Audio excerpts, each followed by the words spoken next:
4 अप्रैल की रात बहुत खुनक थी। सख्त सर्दी ने पूरे माहौल को अपनी लपेट में ले रखा था। हर सू मुकम्मल सुकूत छाया हुआ था। ऐसे में हमारे ट्रक आहिस्ता आहिस्ता एक खतरनाक पहाड़ी पर आगे बढ़ रहे थे।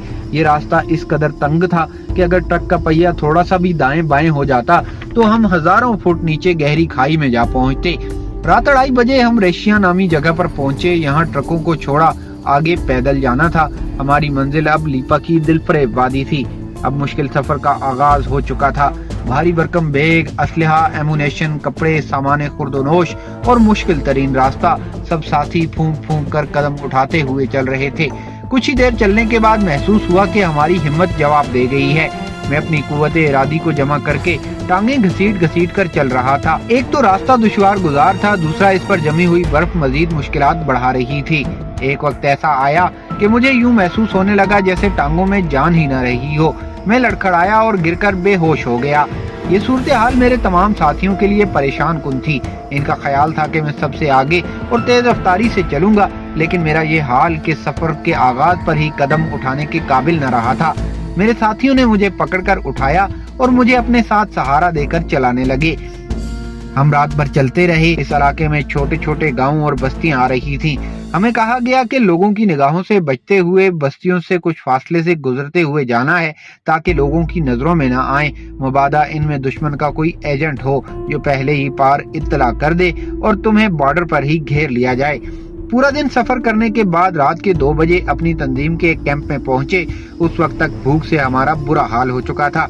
यहाँ हमें खाना मुहैया किया गया, जिस्म में कुछ जान आई। यहाँ सब लोगों ने मुझे मशवरा दिया कि यहीं से वापस चला जाऊं, क्योंकि अभी तो असली सफर का आगाज ही नहीं हुआ और मेरी ये हालत हो गई है। आगे चलकर क्या होगा।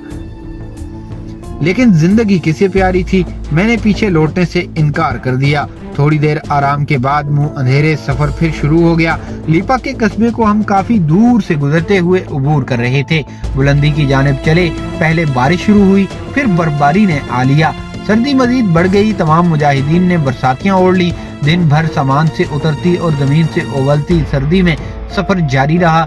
इससे पहले ये सोचता आया था कि सफर मुख्तसर होगा, कम से कम कंट्रोल लाइन तो पलक झपकते ही आ जाएगी, लेकिन कई दिन और रातें गुजर चुकी थी और हम अभी तक पाकिस्तानी इलाके में थे। रात की सयाही छा गई और हम ठोकरें खाते हुए तंगो तारीख पहाड़ी रास्तों पर चलते रहे। इतनी बड़ी तादाद में लोगों का बर्फ में अंधेरे और बगैर किसी रास्ते के चलना खुदा की मेहरबानी और उसके फरिश्तों की रहनुमाई के बगैर मुमकिन न था। आखिर खुदा खुदा करके हम इस मुकाम पर आ पहुंचे जहां से मकबूजा कश्मीर को जुदा करने वाली खूनी लकीर अब ज्यादा दूर न थी। हमें यहाँ चंद लम्हे सस्ताने की इजाजत मिल गई। यहाँ भी हमारा एक खुफिया कैंप मौजूद था। यहाँ सबसे पहले तो हमें खाने के लिए रोटी, दाल और चावल पेश किए गए। खाने से फारिग हुए तो कैंप के जिम्मेदारान ने बताया कि हमें 2 दिन यहाँ रुकना पड़ेगा।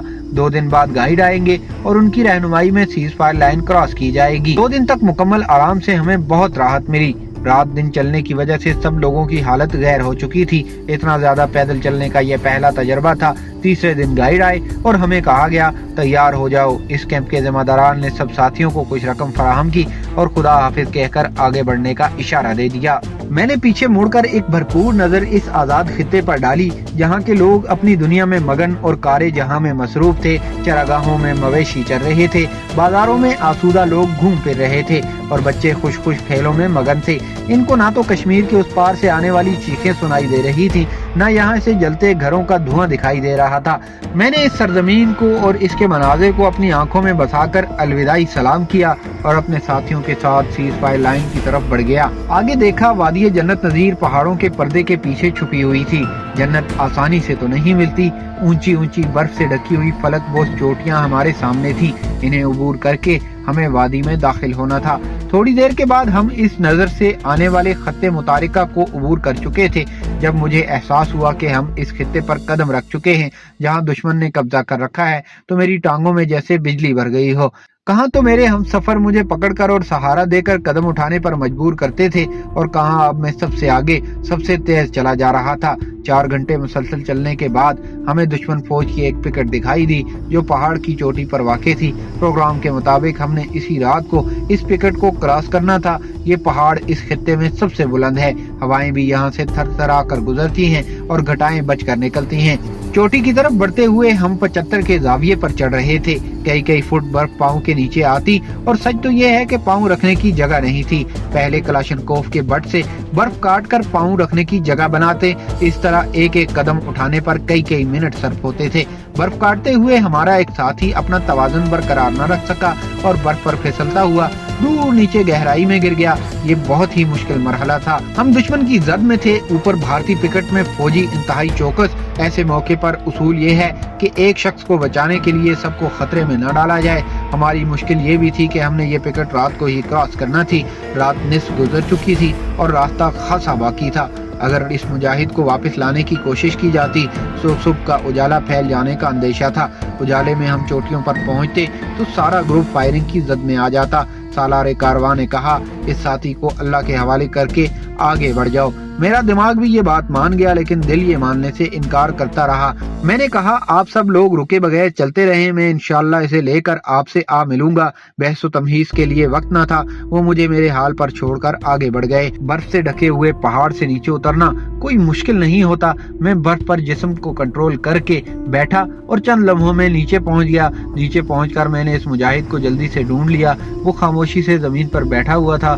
खुदा का शुक्र है इसे कोई जख्म नहीं था, वरना जख्मी को उठाकर चलना मेरे लिए खासा मुश्किल होता। मैंने इसे थाम कर उठाया, थोड़ा सा सहारा दिया तो वो मेरे साथ चलने लगा। मैं आगे आगे कलाशनकोव के बट से बर्फ काट कर रास्ता बनाता हुआ चलता रहा और वो मुजाहिद मेरे पीछे बढ़ता रहा। हमारे सामने कोई रास्ता न था, न ही मंजिल का सुराग। अब ये परेशानी भी लाहक हो चली थी कि अगर हम अपने साथियों से न मिल सके तो क्या होगा। हमें तो रास्ते का भी कोई अंदाजा न था, लेकिन हम अल्लाह के भरोसे पर आगे बढ़ते रहे। थोड़ी देर बाद हम इस मुकाम पर पहुंच गए जहां से हमने अपने साथियों को छोड़ा था, लेकिन यहां पहुंचकर मजीद परेशानी हुई। काफिले का दूर दूर तक नामो निशान न था। हमारे सामने कोई सिमत न थी। खुदा की रहनुमाई में हमने फैसला किया कि सिमत सीध में चलते रहें। अल्लाह ने चाहा तो अपने साथियों से जरूर जा मिलेंगे। कोई घंटा भर चलने के बाद हमने काफिले को जा लिया। सब लोग एक जगह बैठे हमारा इंतजार कर रहे थे। दम लेकर काफिला आगे बढ़ने लगा। 12 घंटे मुसलसल चलने के बाद सुबह के 7 बजे हम इस चोटी पर पहुंचने में कामयाब हुए। मुसलसल चढ़ाई चढ़ने की वजह से सब लोग थक कर चूर हो चुके थे, लेकिन यहाँ रुकना दुश्मन को ज़ियाफत पर बुलाने के मुतरादिफ था। इस मरहले पर फैसला दुश्वार था। दिन की रोशनी में आगे बढ़ें, रुक कर रात होने का इंतजार करें या वापस लौट जाएं। हर सूरत में खतरा था कि हम दुश्मन की पिकेट की जद में थे, लिहाजा आगे चलने का फैसला किया गया। काफिले के 106 अफराद 3 ग्रुपों में तकसीम कर दिए गए थे। एक ग्रुप का लीडर मुझे मुकर्रर किया गया। अब हमारे सामने सबसे पहला हदफ ये था कि किसी भी तरह पहाड़ की बुलंदी से नीचे उतरकर घने जंगल में पहुंचा जाए। फैसला दुश्वार था। दिन की रोशनी में आगे बढ़ें, रुककर रात होने का इंतजार करें या वापस लौट जाएं। हर सूरत में खतरा था। हम दुश्मन की पिकेट की जद में थे, लिहाजा आगे चलने का फैसला किया गया।